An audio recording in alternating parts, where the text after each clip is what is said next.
अशी मऊसूत मोकळी सुटसुटीत चमचमीत व्हेज बिर्याणी बघितली ना, अगदी बघता क्षणी खाऊ वाटते.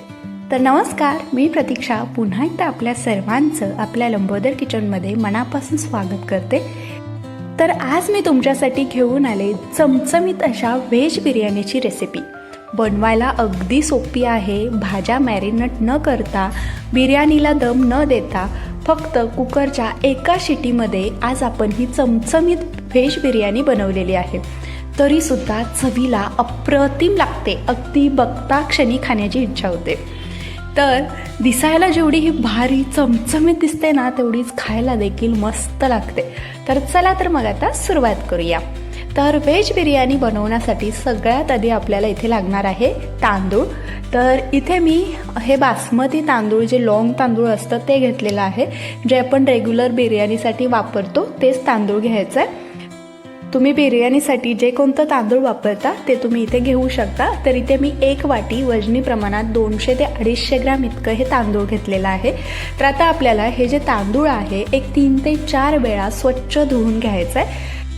तर या तांदळाच्या प्रमाणामध्ये आपल्याला 2 ते 3 लोकांसाठी ही बिर्याणी पुरेशी होते. तर इथे बघा, तांदूळ मी स्वच्छ धुवून घेतलेला आहे.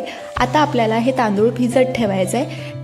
त्यासाठी यामध्ये तांदूळ बुडेल इतकं यामध्ये पाणी घालूया आणि 15 ते 20 मिनटं आपण हे भिजत ठेवूया. तोपर्यंत आपण बाकीची तयारी करून घेऊया. तर त्यासाठी एका कुकरमध्ये आपल्याला अर्धा कप इतकं तेल घालायचं आहे. तेल चांगलं कडकडीत गरम करून घ्यायचं. तेल चांगलं सुरुवातीला गरम करून घेतलं की आपल्याला सोपं पडतं. तर आता तेल चांगलं कडकडीत गरम झालेलं आहे. यामध्ये आता आपल्याला घालायचं आहे कांदा. तर इथे मी 2 ते 3 मोठे कांदे असे उभे स्लाइस करून घेतलेत. तर कांदा आपल्याला आता छान तांबूस रंगावरती, अगदी मध्यम आचेवरती तळून घ्यायचं आहे. म्हणजेच बिर्याणीसाठी लागणारा आपल्याला बरिस्ता बनवून घ्यायचा आहे. तर बिर्याणीसाठी जो आपण कांदा वापरतो तळलेला, त्याला बरिस्ता असं म्हटलं जातं. तर कांदा नेहमी आपल्याला मध्यम आचेवरतीच तळायचा आहे. जर तुम्ही मोठ्या आचेवरती कांदा जर तळला तर तो जळण्याची शक्यता असते आणि त्याचा जो वास आहे तो बिर्याणीमध्ये अजिबात चांगला लागत नाही. म्हणून नेहमी कांदा हा आपल्याला मध्यम आचेवरतीच तळून घ्यायचा आहे. तर इथे बघा, अगदी 3 ते 4 मिनिटामध्येच हा कांदा मस्त असा कुरकुरीत सोनेरी रंगावरती मी तळून घेतलेला आहे. तर अगदी छान कुरकुरीत झाला आहे. तर अगदी 5 ते 6 मिनटं लागले हे कांदा तळण्यासाठी. तर आता आपण हे बाजूला काढून तेल निथळण्यासाठी ठेवून देऊया. तर आता याच तेलामध्ये आपल्याला काही काजूचे तुकडे घालायचे आहेत. जर तुम्हाला यामध्ये तेल जास्त वाटत असेल तर तुम्ही यामधलं थोडंसं तेल आता बाजूला काढून घेऊ शकता. तर इथे मी अगदी 5 ते 6 काजूचे तुकडे घेतले. तर आता हलकासा तांबूस रंग येईपर्यंत आपण काजूचे तुकडे तळून घेऊया. तर काजू घालणं पूर्णपणे ऑप्शनल आहे, नाही घातलं तरी देखील चालेल.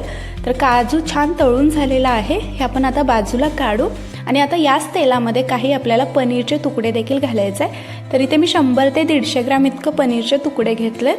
तर आता पनीर देखील आपल्याला हलकासा तांबूस रंग येईपर्यंत आणि हलकंसं वरून क्रिस्पी होईपर्यंत तळून घ्यायचं आहे.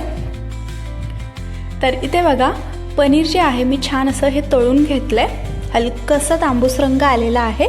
तर आता हे देखील आपण बाजूला काढून घेऊया. तर आता याच कुकरमध्ये आपल्याला काही खडे मसाले घालायचे आहेत. तर त्यामध्ये इथे मी 1 इंच दालचिनीचा तुकडा, 1 तमालपत्र, 3 ते 4 काळी मिरी, 2 हिरवी वेलची, त्याचबरोबर 1 चमचा जिरे. तर आता हे जे सगळे खडे मसाले आहेत ते आपण एकदा अर्धा ते 1 मिनिट चांगलं तेलामध्ये परतून घेऊया. तर आता खडे मसाले मी चांगले परतून घेतलेले आहेत.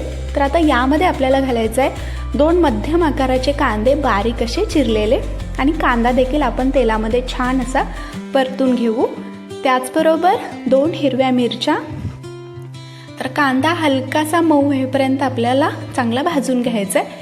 तर ही जी व्हेज बिर्याणी आहे ती बनवायला अगदी सोपी आहे.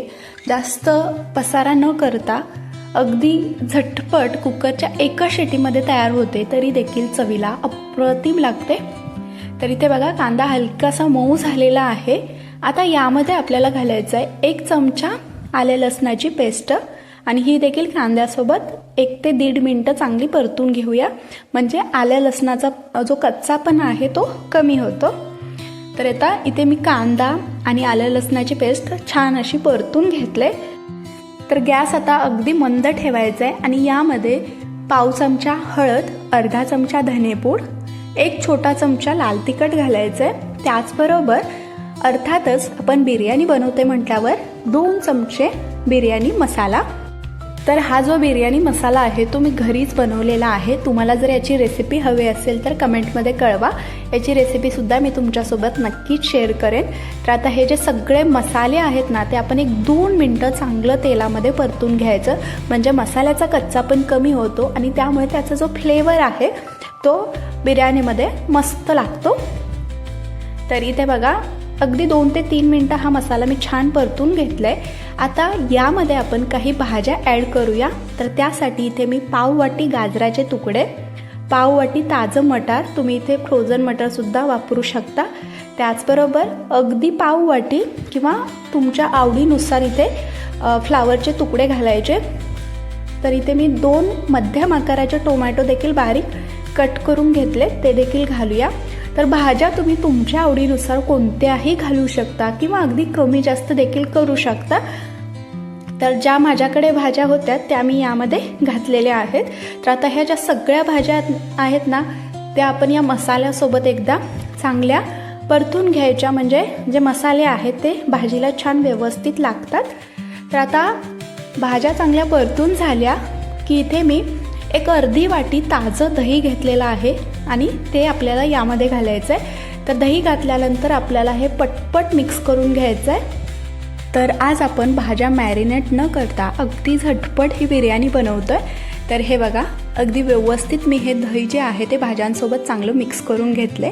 आता यावरती झाकण ठेवून 1-2 ते 3 मिनटं याला दणकून असं वाफवून घ्यायचं, म्हणजे सगळे जे मसाले आहेत ना ते भाज्यामध्ये छान आतपर्यंत मुरले जातात. आहा, काय भारी मसाला सांगते. झाकण खोलताच त्याचा मस्त सुगंध अगदी घरभर पसरलेला आहे. भाज्या अगदी छान हलक्याशा शिजल्या गेलेत, मसाले आतपर्यंत मुरले गेलेत. तर हे एकदा खालून हलवून घ्यायचं आणि आता यामध्ये आपल्याला चवीनुसार मीठ घालायचं आहे. तर भाज्यांना लागेल इतकंच आपल्याला यामध्ये मीठ घालायचं आहे. तर दही घालण्याच्या आधी आपल्याला भाज्यामध्ये मीठ अजिबात नाही घालायचं, दही घातल्यानंतरच यामध्ये मीठ घालायचं आहे. तर आता आपण याला थर लावून घेऊया. तर सगळ्यात आधी आपण यावरती घालायचं आहे तळून घेतलेला कांदा, त्याचबरोबर थोडीशी बारीक चिरलेली कोथिंबीर आणि जे आपण भिजवून घेतलेलं तांदूळ होतं ना ते देखील आता यामध्ये आपण घालू. तर हे जे तांदूळ आहे थोडंसं असं पसरवून घ्यायचं. तर जे आपण बिर्याणी थर लावून करतो ना, म्हणजे दम बिर्याणी, त्याची चव थोडीशी वेगळीच असते आणि भारी असते. पण जर तुमच्याकडे वेळ नसेल आणि काही झटपट आणि चविष्ट चमचमीत खायचं म्हटलं ना तर ही व्हेज बिर्याणी एकदा नक्की ट्राय करून बघा.